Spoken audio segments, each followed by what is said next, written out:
Hello दोस्तों, स्वागत है आपके अपने यूट्यूब चैनल दीक्षा स्टडी में। आज हम क्लास 10th के फिजिक्स के पहला पार्ट जो प्रकाश के परावर्तन है उसके टोटल ऑब्जेक्टिव क्वेश्चन को देखेंगे। तो चलिए दोस्तों, अगर चैनल पर नए हो तो चैनल को जरूर सब्सक्राइब करें, लाइक करें, शेयर करें। तो चलिए पहला क्वेश्चन देखते हैं।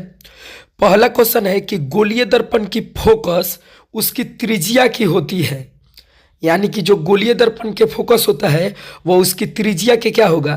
तो आप जानते होंगे कि एफ बराबर r/2 होता है। तो फोकस पूछ रहा है यहाँ से, तो फोकस जो होगा आपका एफ बराबर अगर r/2 है तो यहाँ से फोकस पूछ रहा है तो फोकस हो जाएगा आपका आधा, यानी ये पहला आंसर हो जाएगा आधा।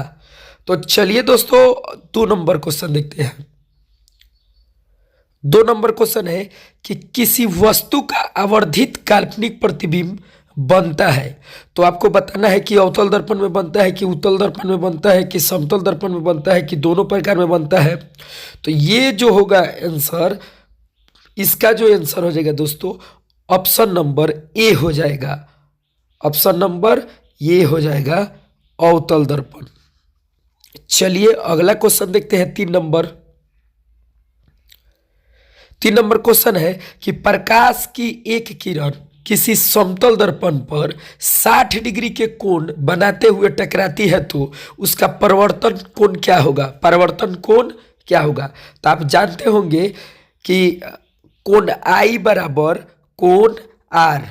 प्रकाश के परिवर्तन के पहला नियम है कोण आई बराबर कोण आर। तो जितना डिग्री आई का मान होगा उतना ही आर होगा, या जितना डिग्री आर का मान होगा उतना ही आई का मान होगा। तो इसका जो आंसर हो जाएगा दोस्तों ऑप्शन नंबर हो जाएगा ए। ऑप्शन नंबर हो जाएगा ए 60 डिग्री, क्योंकि जितना कोणित किरण होगा उतना ही परावर्तित किरण होगा। 5 नंबर को है। 5 नंबर हम लोग का क्वेश्चन है कि साइड मिरर के रूप में उपयोग होता है। तो साइड मिरर के मिरर में उपयोग होता है उत्तल लेंस की, अवतल लेंस की, दोनों की, इनमें से कोई नहीं। तो इसका आंसर होगा इनमें से कोई नहीं, क्योंकि इनमें लेंस नहीं होगा। जो साइड मिरर के उपयोग होता है वो उत्तल दर्पण होता है, उत्तल दर्पण। तब 5 का आंसर उत्तल दर्पण होगा। इस पे ऑप्शन नहीं है तो इनमें से कोई नहीं होगा। चलिए 6 नंबर क्वेश्चन है कि सोलर कुकर में व्यवहार किया जाता है। तो सोलर कुकर में बताना है कि कौन सा दर्पण का उपयोग किया जाता है। तो इसका आंसर जो हो जाएगा आपका ऑप्शन नंबर ए हो जाएगा। तो सोलर कुकर में आप उपयोग करते हैं अवतल दर्पण का। तो चलिए दोस्तों 7 नंबर क्वेश्चन देखते हैं।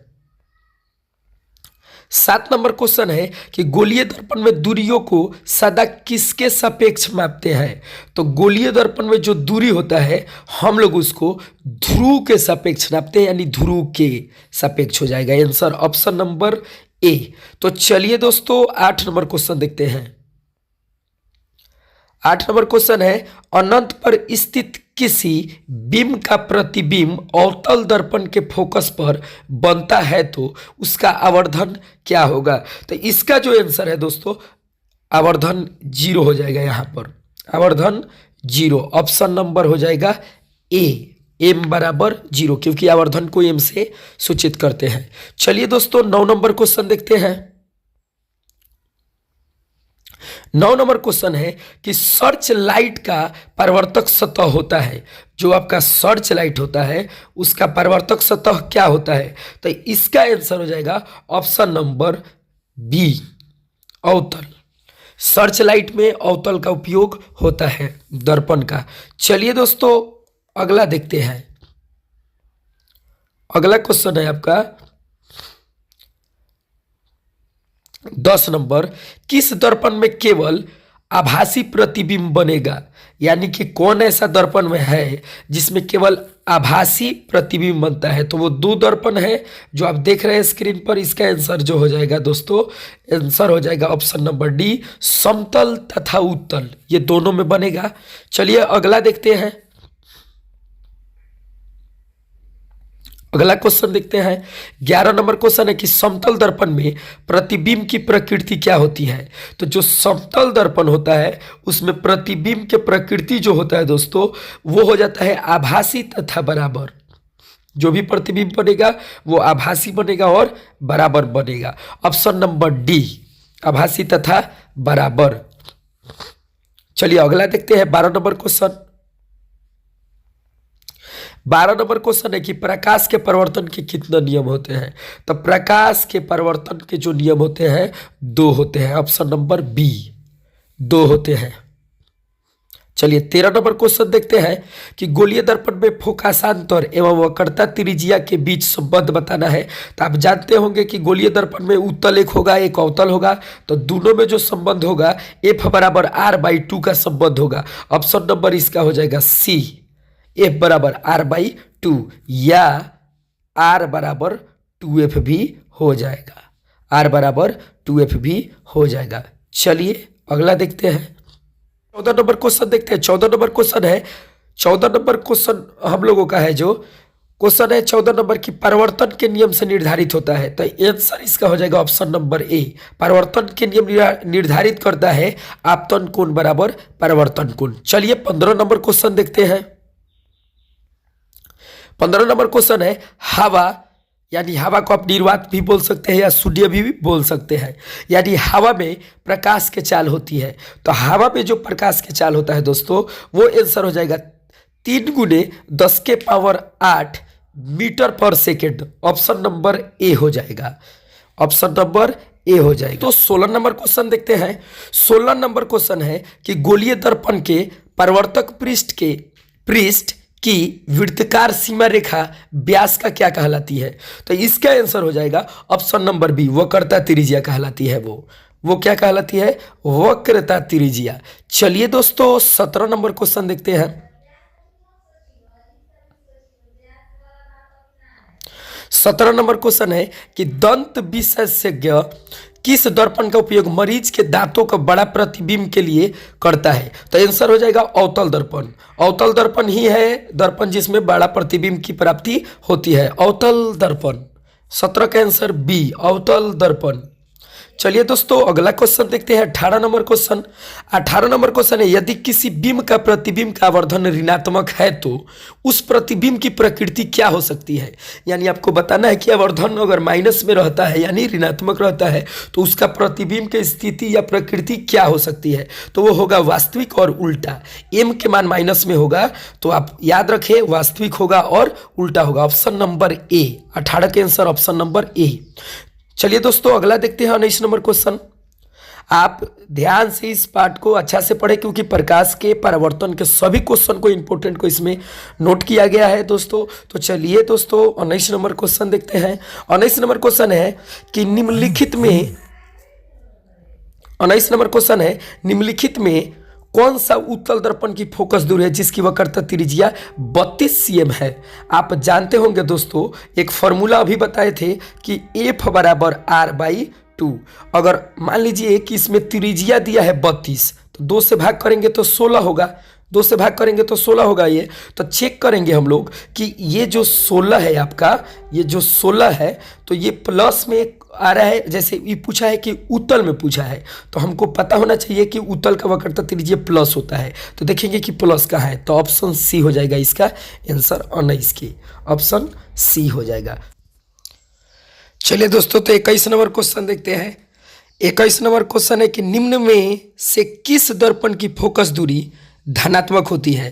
तो ऑप्शन हो जाएगा इसका बी, आंसर हो जाएगा ऑप्शन बी, उत्तल दर्पण का आंसर हो जाएगा बी, उत्तल दर्पण का। तो चलिए 22 नंबर देखते हैं क्वेश्चन। 22 नंबर क्वेश्चन है कि कौन सा दर्पण आमतौर पर वाहन के पीछे देखने के लिए रूप में उपयोग किया जाता है। तो हम लोग गाड़ी में जो साइड मिरर होता है उसी में ना पीछे देखते हैं तो साइड मिरर में उत्तल दर्पण का उपयोग होता है। ऑप्शन हो जाएगा बी, 22 के आंसर हो जाएगा बी। तो चलिए अगला क्वेश्चन देखते हैं 23 नंबर। 23 नंबर क्वेश्चन है कि दर्पण के सामने किसी भी दूर स्थित वस्तु का प्रतिबिंब सीधा प्रतीत होता है वह दर्पण है। तो इसका जो आंसर हो जाएगा दोस्तों आपका ऑप्शन सी हो जाएगा। ऑप्शन इसका क्या हो जाएगा, सी हो जाएगा, यानी कि केवल उत्तल दर्पण, केवल उत्तल दर्पण। तो चलिए दोस्तों 24 नंबर क्वेश्चन देखते हैं। 24 नंबर क्वेश्चन है, किसी कार के अग्रदीप में प्रयुक्त दर्पण निम्नलिखित में से कौन होता है? यानी कि हेडलाइट में किस दर्पण का उपयोग होगा आपका? तो हेडलाइट में अवतल दर्पण का उपयोग होता है। ऑप्शन नंबर ए, 24 के आंसर हो जाएगा ऑप्शन नंबर ए। चलिए 25 देखते हैं कि प्रकाश की किरणें गमन करती है, यानी जो प्रकाश की किरण होती है वो कहाँ गमन करती है? तो सीधी रेखा में। चलिए 26 नंबर क्वेश्चन देखते हैं। 26 नंबर क्वेश्चन देखिए कितना बार पूछा गया है। ये देखिए 26 नंबर क्वेश्चन है जो 11 में, 15 में, 16 में, 17 में और 21 में हर बार पूछता है। क्वेश्चन है कि दाढ़ी बनाने में कौन सा दर्पण उपयुक्त होता है? तो दाढ़ी बनाने में, यानी इसको हजामती दर्पण भी कहते हैं, ये हो जाएगा अवतल। आंसर हो जाएगा अवतल।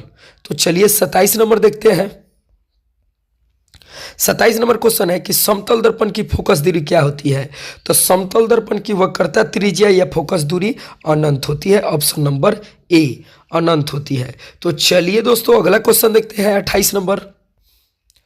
28 नंबर क्वेश्चन है कि अवतल दर्पण के सामने वस्तु को कहाँ रखा जाए ताकि प्रतिबिंब उल्टा, वास्तविक और समान आकार के बने? तो जो अवतल दर्पण में वस्तु को कहाँ रखेंगे कि उस वस्तु का प्रतिबिंब उल्टा बनेगा, वास्तविक बनेगा और समान बनेगा? तो इसका जो आंसर हो जाएगा ऑप्शन नंबर सी, वक्रता केंद्र पर रख देंगे तो बन जाएगा। आंसर हो जाएगा ऑप्शन नंबर सी, वक्रता केंद्र। चलिए 30 नंबर क्वेश्चन देखते हैं। एक गोलीय दर्पण की फोकस दूरी प्लस में 20 सेंटीमीटर है, तो वो एक दर्पण होगा, यानी कि कैसा दर्पण होगा? उत्तल होगा कि अवतल होगा? तो प्लस में 20 है तो उत्तल होना चाहिए, इसका आंसर हो जाएगा उत्तल। चलिए यही माइनस में रहता तो अवतल हो जाता है, आंसर हो जाएगा उत्तल। चलिए अगला देखते हैं 31 नंबर।